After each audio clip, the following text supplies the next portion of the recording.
ایک مرتبہ حضرت موسیٰ علیہ السلام نے اللہ سے سوال کیا، اے اللہ، آپ انسانوں کو کیوں پیدا کرتے ہو پھر انہیں کیوں مار دیتے ہو؟ اللہ کا جواب سن کر سب حیران رہ گئے۔ بسم اللہ الرحمن الرحیم۔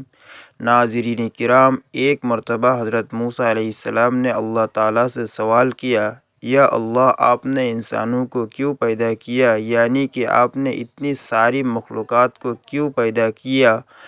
اور اگر پیدا کیا تو پھر انہیں مار کیوں دیتے ہو؟ یعنی کہ ان کو موت کیوں دیتے ہو؟ تو حضرت موسیٰ علیہ السلام کے سوال کا جواب اللہ تعالیٰ نے جو دیا اس کو سن کر آپ بھی حیران اور پریشان ہو جاؤ گے، اور ساتھ ہی ساتھ آپ کو یہ بھی معلوم ہو جائے گا کہ اللہ تعالیٰ اپنے بندوں کو کیوں پیدا فرماتا ہے اور پھر ان کو مار کیوں دیتا ہے۔ ناظرین کرام، جیسا کہ آپ سب جانتے ہو کہ حضرت موسیٰ علیہ السلام اللہ سے ہم کلام ہوا کرتے تھے، یعنی کہ اللہ سے بات کیا کرتے تھے۔ اکثر حضرت موسیٰ علیہ السلام کوہ طور کی پہاڑی پر جا کر اللہ سے بات کرتے تھے۔ اس وقت اللہ تعالیٰ نے آپ کو اتنی ساری حکمتیں اور اتنی ساری صفاتیں عطا فرمائی کہ جو ہر انسان کے لیے ایک بہت بڑی نصیحت اور زندگی جینے کی صحیح طریقے کے لیے بہت ہی فائدہ مند ہے۔ ایک مرتبہ حضرت موسیٰ علیہ السلام نے اللہ تعالیٰ سے سوال کیا، اے اللہ، آپ لوگوں کو پیدا کرتے ہو اور پھر ان کو مار دیتے ہو، ان میں آپ کی کیا حکمت ہے؟ یعنی کہ آپ ایسا کیوں کرتے ہو؟ تو یہ سن کر اللہ تعالیٰ نے حضرت موسیٰ علیہ السلام کو حکم دیا کہ اے موسیٰ، تم کھیتی بو دو۔ حضرت موسیٰ علیہ السلام نے اللہ کے حکم سے کھیتی کرنا شروع کیا۔ کچھ دنوں کے بعد جب وہ کھیتی تیار ہو گئی تو حضرت موسیٰ علیہ السلام نے اس کو کاٹ دیا۔ تو یہ دیکھ کر اللہ تعالیٰ نے حضرت موسیٰ علیہ السلام سے فرمایا، اے موسیٰ، تم نے خود ہی کھیتی بوئی اور پھر تم نے خود ہی اس کو کیوں کاٹ ڈالا؟ یہ سن کر حضرت موسیٰ علیہ السلام نے عرض کیا، یا اللہ، کھیتی کے پکنے پر اس میں دانہ اور بھوسا تھا اور دونوں کو ملا جلا کر رکھنا مناسب نہیں تھا، اسی لیے حکمت کا تقاضا یہی ہے کہ ان دونوں کو جدا جدا کر دیا جائے۔ یہ سن کر اللہ نے حضرت موسیٰ علیہ السلام سے پوچھا، اے موسیٰ، تم نے یہ عقل کہاں سے حاصل کی؟ تو حضرت موسیٰ علیہ السلام نے کہا، اللہ تعالیٰ سے۔ عرض کیا، یہ الہی، میری یہ دانش مندی اور یہ عقل سب آپ نے ہی عطا کی ہے۔ یہ سن کر اللہ تعالیٰ نے فرمایا، اے موسیٰ، پھر یہ دانش مندی مجھ میں کیوں نہ ہوگی؟ اے موسیٰ، دیکھو، انسانوں کی روحیں دو قسم کی ہوتی ہے، ان میں ایک روح پاک ہے اور ایک روح ناپاک ہے، اور ہر انسان کے جسم ایک رتبے کے نہیں ہوتے ہیں۔ کسی کے جسم میں موتی کی طرح پاک اور صاف روح ہے تو کسی کے جسم میں کنچ کی پونچھ کی طرح روح موجود ہوتی ہے۔ ان روحوں کو بھی ٹھیک اسی طرح سے ایک دوسرے سے علیحدہ کرنا مناسب ہے، یعنی کہ جدا جدا کرنا ضروری ہے۔ جس طرح سے تم نے گندم کو بھوسے سے الگ کر دیا ہے تاکہ جو نیک روح ہوتی ہے وہ جنت کو چلی جائے اور جو بری روح ہوتی ہے وہ دوزخ میں چلی جائے۔ اے موسیٰ، یہ تو انسان کو مارنے کی حکمت تھی، اور انسانوں کو پیدا کرنے کی حکمت یہ ہے کہ ہماری صفات کا اظہار ہو جائے۔ حدیث قدسی میں ہے کہ اللہ تعالیٰ ارشاد فرماتا ہے کہ میں ایک پوشیدہ خزانہ تھا، اسی لیے میں نے چاہا کہ میں پہچانا ہوں، اسی لیے میں نے مخلوق کو پیدا کیا، میں نے انسانوں کو پیدا فرمایا۔ اے موسیٰ، انسان کے جسم میں جو موتی ہے اس کو کبھی بھی ضائع نہیں کرنا چاہیے بلکہ اس کی حفاظت کرنی چاہیے۔ تو ناظرین، ہمارے لیے بھی یہ حکمت کتنی بڑی ہے کہ اللہ تعالیٰ انسانوں کو کیوں پیدا کرتا ہے اور پھر ان کو مار کیوں دیتا ہے۔ اس بات کا خلاصہ بھی خود اللہ تعالیٰ نے کر دیا ہے، اور ساتھ میں اس واقعے سے ہمیں ایک بہت بڑی سبق یہ بھی ملتا ہے کہ اللہ تعالیٰ نے اس قدرت کے نظام میں ڈھیروں صفاتیں رکھی ہے اور ڈھیروں وجوہات ہے جسے کوئی بھی انسان نہیں سمجھ سکتا۔ اسی لیے ہمیں کبھی بھی کسی بات کے لیے اللہ سے کوئی سوال نہیں کرنا چاہیے، کیونکہ یاد رکھیے اللہ جو بھی کرتا ہے بہتر کرتا ہے، اور اللہ کے ہر کام میں کچھ نہ کچھ حکمت ضرور ہوتی ہے۔ اسی لیے یاد رکھیے اللہ تعالیٰ جب بھی ہمیں کسی امتحان میں ڈالتا ہے تو اس میں بھی ہماری کوئی نہ کوئی بھلائی ضرور ہوتی ہے، یعنی کہ اللہ کی ہر بات میں کوئی نہ کوئی حکمت ضرور ہوتی ہے، اور اللہ کے کیے گئے ہر فیصلے میں بندے کا کوئی نہ کوئی بھلا ضرور ہوتا ہے، کیونکہ اللہ جو بھی کرتا ہے اچھا کرتا ہے، اپنے بندے کے حق میں کرتا ہے۔ اسی طرح سے ناظرین کرام، ایک مرتبہ حضرت موسیٰ علیہ السلام نے اللہ تعالیٰ سے 7 سوال کیے۔ ان میں سے پہلا سوال تو یہ تھا، حضرت موسیٰ علیہ السلام نے اللہ تعالیٰ سے پوچھا، اے میرے رب، تیرے بندوں میں سب سے زیادہ متقی یعنی ڈرنے والا اور پرہیزگار کون ہے؟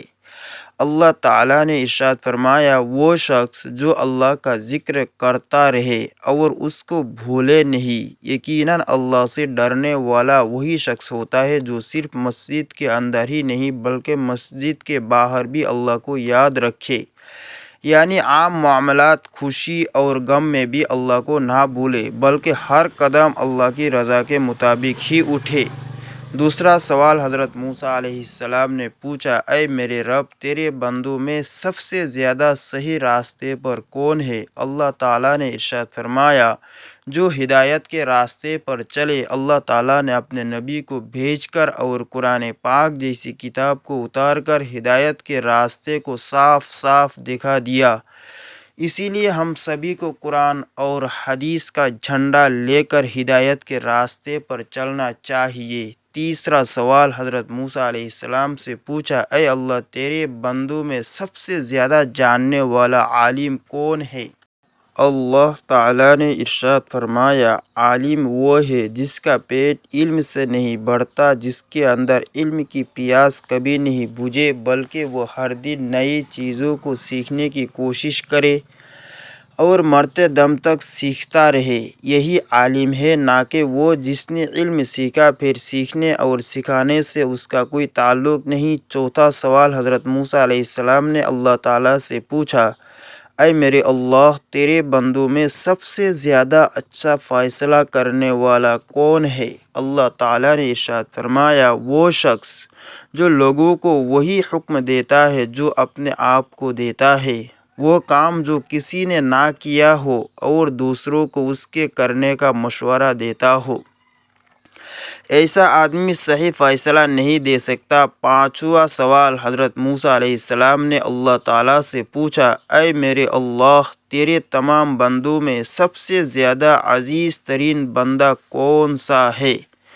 اللہ تعالیٰ نے ارشاد فرمایا، وہ شخص جو بدلے لینے کی طاقت رکھتا ہو لیکن پھر بھی بدلہ نہ لے اور سامنے والے کو معاف کر دے، ایسا وہی کر سکتا ہے جس کے اندر صبر برداشت کرنے کی طاقت ہو۔ کیونکہ جب کوئی آپ کو تکلیف پہنچائے تو بدلے میں آپ بھی اسے تکلیف دینا چاہتے ہیں، لیکن بدلہ لینے کے بجائے جو معاف کر دے، ایسا شخص اللہ کا سب سے عزیز بندہ ہے۔ چھٹا سوال حضرت موسیٰ علیہ السلام نے پوچھا، اے اللہ، تیرے بندوں میں سب سے زیادہ غنی کون سا بندہ ہے؟ اللہ تعالیٰ نے ارشاد فرمایا، وہ شخص جس کو جتنا ملے اس پر راضی رہے۔ غریب وہ ہے کہ جس کے پاس دولت ہو لیکن پھر بھی اس پر راضی نہ ہو، دن رات اسی کی طلب میں مارا مارا پھرے۔ اور بے نیاز وہ شخص ہے جس کو جتنی نعمت ملے اسی پر خوش ہو کر اللہ کا شکر ادا کرے۔ ساتواں سوال حضرت موسیٰ علیہ السلام سے پوچھا، اے میرے رب، آپ کے بندوں میں سب سے زیادہ فقیر کون ہے؟ اللہ تعالیٰ نے ارشاد فرمایا، جو مسافر ہو۔ ایک مسافر یعنی سفر کرنے والا حاجت مند اور ضرورت مند ہو سکتا ہے۔ ویسے تو آج کل کے سفر چند گھنٹوں اور دنوں کے ہوتے ہیں، اسی لیے آسانی ہوتی ہے، لیکن پھر بھی سفر میں مشکلیں بہت سامنے آتی ہیں۔ اسی لیے اگر کوئی مسافر اگر ضرورت مند ہو تو اس کی مدد ضرور کرنی چاہیے۔ ایک دن حضرت موسیٰ علیہ السلام نے اللہ تعالیٰ سے عرض کیا، یا اللہ، تو نے انسان کو پیدا کیا، اسے عقل، دل اور زندگی عطا کی، پھر آخر اسے موت کیوں دیتا ہے؟ اس میں تیری کیا حکمت ہے؟ اللہ تعالیٰ نے ارشاد فرمایا، اے موسیٰ، تم کل صبح وادی میں جاؤ، وہاں تمہیں ایک منظر دکھاؤں گا جس سے تمہیں میری حکمت سمجھ میں آ جائے گی۔ حضرت موسیٰ علیہ السلام حسب فرمان صبح سویرے وادی کی طرف گئے۔ انہوں نے دیکھا کہ ایک ہری بھری گھاس کے میدان میں ایک نوزائیدہ ہرنی اپنے بچے کے ساتھ کھیل رہی تھی۔ تھوڑی دیر بعد ایک شیر آیا اور اس نے اس بچے کو شکار کر لیا۔ حضرت موسیٰ علیہ السلام کا دل بھر آیا اور انہوں نے کہا، اے پروردگار، یہ ننھا سا بچہ کس جرم میں مارا گیا؟ اللہ تعالیٰ نے فرمایا، اے موسیٰ، ابھی صبر کرو، دیکھو آگے کیا ہوتا ہے۔ کچھ دیر بعد وہی شیر ایک شکاری کے تیر سے زخمی ہو کر مر گیا۔ حضرت موسیٰ علیہ السلام نے پھر عرض کیا، یا رب، یہ کیسا نظام ہے؟ ابھی تو شیر جیتا تھا، اب وہ بھی مر گیا۔ اللہ تعالیٰ نے فرمایا، اے موسیٰ، اب دیکھو آخر میں کیا ہوتا ہے۔ تھوڑی دیر میں وہی شکاری ایک پہاڑی سے نیچے گرا اور خود بھی مر گیا۔ حضرت موسیٰ علیہ السلام حیران رہ گئے۔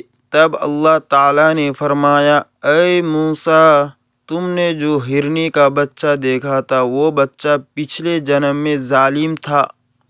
اس نے اس شکاری کے والد کو ناحق قتل کیا تھا۔ میں نے اس بچے کی روح کو دنیا میں بھیجا تاکہ اس کے گناہ کا بدلہ دو۔ پھر میں نے شیر کو اس بچے پر مسلط کیا تاکہ انصاف ہو جائے۔ پھر شیر کو مارنے والے شکاری کو بھی موت دی تاکہ میں اسے اس کے اعمال کے بدلے جزا دوں۔ اے موسیٰ، میرا ہر فیصلہ عدل پر مبنی ہے۔ موت میرے نظام انصاف کا حصہ ہے، ظلم کا خاتمہ اور عدل کا آغاز ہے۔ حضرت موسیٰ علیہ السلام کی آنکھوں سے آنسو بہنے لگے۔ انہوں نے عرض کیا، یا رب، تو پاک ہے، تیری ہر تقدیر میں حکمت ہے۔ ہم ظاہری آنکھوں سے دیکھ کر فیصلہ کرتے ہیں، مگر تیری تدبیر وہ جانتا ہے جو باطن کو سمجھتا ہے۔ اللہ تعالیٰ نے فرمایا، اے موسیٰ، اسی لیے میں نے موت کو زندگی کے بعد رکھا تھا تاکہ ہر ایک کو اس کے اعمال کے مطابق بدلہ دوں۔ موت نہ ظلم ہے، نہ انتقام، بلکہ عدل کی ابتدا ہے۔ یہ واقعہ ہمیں سکھاتا ہے کہ انسان دنیا کی ظاہری زندگی کو سب کچھ سمجھتا ہے، مگر اللہ تعالیٰ کے نزدیک اصل زندگی موت کے بعد شروع ہوتی ہے، جہاں ہر عمل کا حساب اور ہر حق کا بدلہ دیا جاتا ہے۔ ایک دن ایک نیک بزرگ اپنے شاگردوں کے ساتھ قبرستان کے پاس سے گزر رہے تھے۔ شاگردوں میں سے ایک نے سوال کیا، حضرت، اللہ تعالیٰ نے انسان کو پیدا کیا، پھر آخر موت کیوں دیتا ہے؟ اگر زندگی ہی مقصد تھی تو ہمیشہ کے لیے زندہ رکھ دیتا۔ بزرگ مسکرائے اور کہا، بیٹا، آؤ میں تمہیں ایک مثال سے سمجھاتا ہوں۔ وہ سب ایک کاریگر کے پاس گئے جو مٹی کے برتن بنا رہا تھا۔ بزرگ نے شاگرد سے کہا، دیکھو، یہ مٹی کے ڈھیر کو دیکھ رہے ہو؟ اس کاریگر نے اس سے خوبصورت برتن بنائے۔ آپ اگر کوئی برتن ٹوٹ جائے تو کیا یہ نقصان ہے یا فائدہ؟ شاگرد نے کہا، اگر برتن بیکار ہو جائے تو کاریگر اسے توڑ کر نئی مٹی بناتا ہے تاکہ کچھ بہتر بنا سکے۔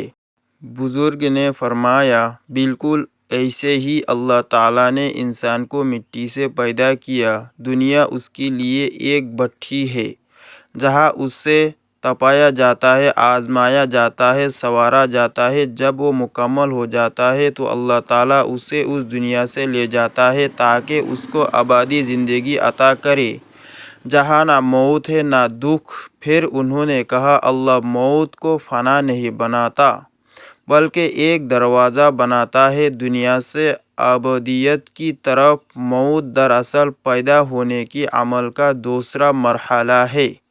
شاگرد کی آنکھوں میں آنسو آ گئے اور اس نے کہا حضرت تو گویا موت ختمی انجام نہیں بلکہ اصل زندگی کی شروعات ہے۔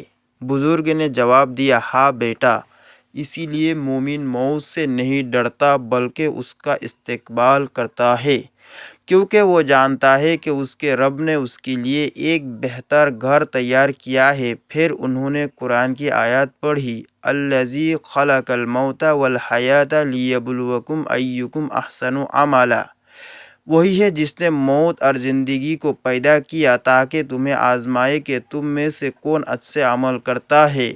اللہ پاک ہمیں عمل کی توفیق عطا فرمائے اور ہمارا خاتمہ ایمان پر فرمائے، آمین۔